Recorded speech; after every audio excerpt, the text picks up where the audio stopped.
吃饭了啊，朋友们，一个猪脚，这还是2个荤菜，2个素菜，一份米饭，15块钱。吃饭了，朋友们，饿到现在。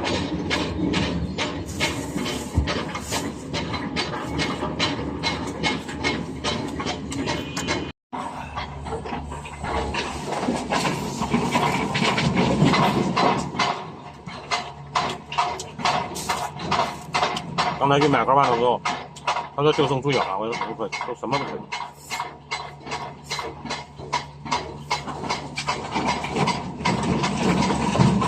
今天山上车不多，都在码头上了。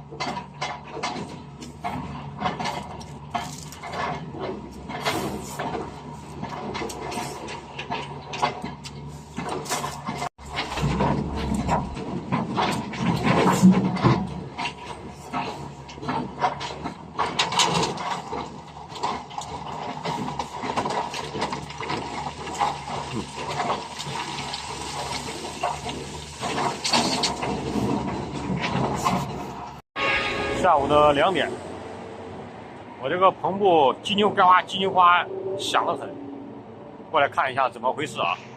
开一下听。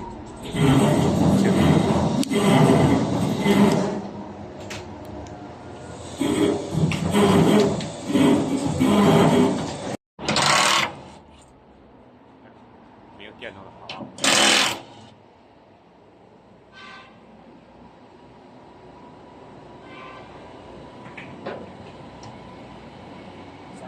哎呀，怎么闪掉了？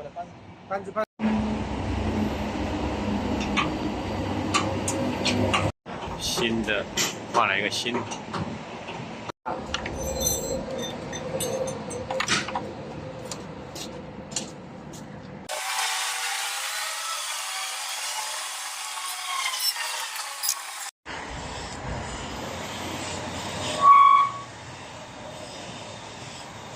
跟前面出一起吧，不响了。前面好了。大家好，现在是4点20分，回来了啊。车子搞好了，今天我们公司的车队现在没有啥活，去山上拉了3趟那个机料下船，然后这几天的车子感觉那个链条叽里咕噜叽里咕噜老是响，咯吱咯吱的响，我都不在意，我感觉没事。今天去那个修理店，让他最后一趟去打开之后，那里面一个那个轴承坏掉了。反正这些就是易损配件吧，它肯定是有个寿命的，长期使用它肯定要坏掉。把那里面那个轴承给换掉了，它就不响了。还有那个后尾刹车灯经常的坏，然后我今天让那个修车师傅看了一下，我一踩的时候他看了一下，有一个不亮的，就左手边的，我打开把那个刹车灯给换掉了，换一个。